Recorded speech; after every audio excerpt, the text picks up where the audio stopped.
So this is a continuation of the last video going over a particular problem on the practice test. In this case, we're graphing parabolas. And so the problem was in the previous video, and it's up here at the top. 2x squared minus 5x minus 3. And then really, at this point, instead of 0, it really should be equal to y.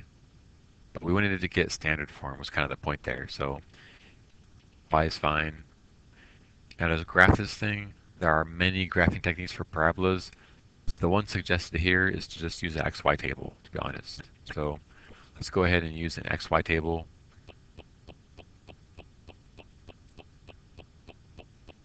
And realize from the last problem, we already found the x-intercepts. We had factored this and solved it by factoring. We found that x had equaled 3 or negative a half in the previous problem. So we already know 2 points in our table. 2 points in our table are when x equals 3, y is 0. That's one x-intercept, 1, 2, 3 right here. And another x-intercept was when x equals negative a half, y also equals 0. And that guy would be right here. So there's our 2 x-intercepts. Now with parabolas, remember, the line of symmetry is halfway between the x-intercepts. So what's halfway between 3 and negative a half?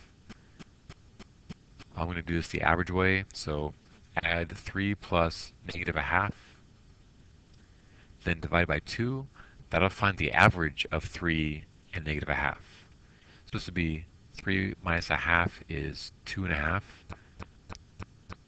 Then take 2.5 and divide it by 2, and you get 1.25.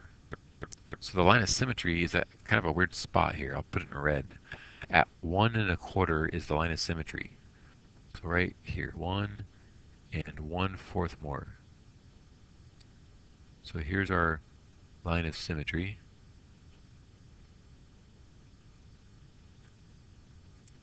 Which means that our table values won't look balanced, and that's fine. So normally parabolas will balance out. This one does balance, except for it's going to be thrown off by the fact that our symmetry line isn't on a whole number location. So, all right, we need at least 5 points in the table. So you got to plug in 3 other choice points. It's your decision which ones to do. I'm going to say that let's plug in like 1 right here, and how about 2? Those seem reasonable plug-in. So 1 and 2. We need 1 more point. Let's plug in, say, -2. And that'll be 5 points total. So there's that. Let's erase the work here so I've got space to work.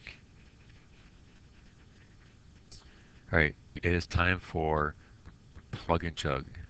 To figure out what the y value is, we need to plug in 1 into the equation.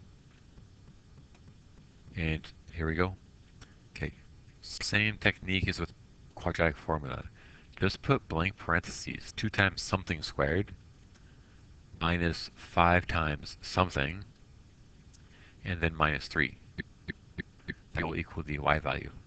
So if we plug in 1, we would get 1 squared is 1.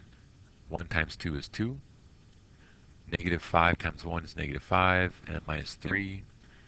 -5 minus 3 is -8, and -8 plus 2 is -6. So at the end, this whole thing equals -6. And I'll fill that in. Let's go back and erase 1 and put in the next input number. So next we're inputting 2, so let's erase the 1, and let's input 2. This one, I'll make it into a 2. Done.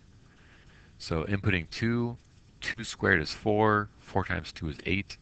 In this case, -5 times 2 is -10, minus 3 equals our y value.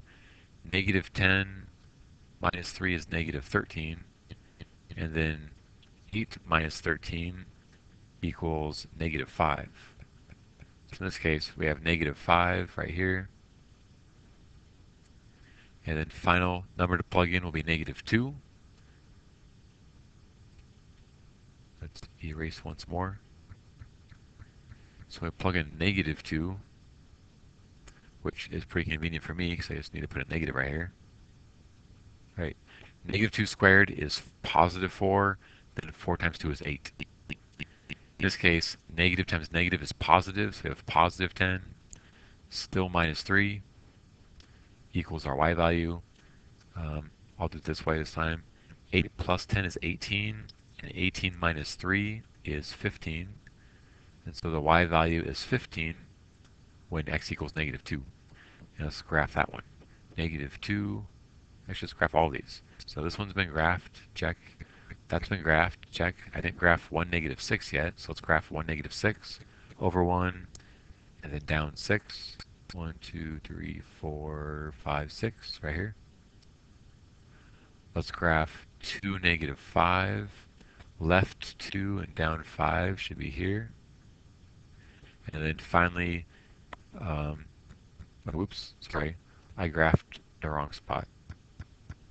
This is positive 2, negative 5. So that would be to the right 2 and down 5 right there. Perfect. And then finally, negative 2, up 15. So left 2 and up 1, 2, 3, 4, 5, 6, 7, 8, 9, 10, 11, 12, 13, 14, 15.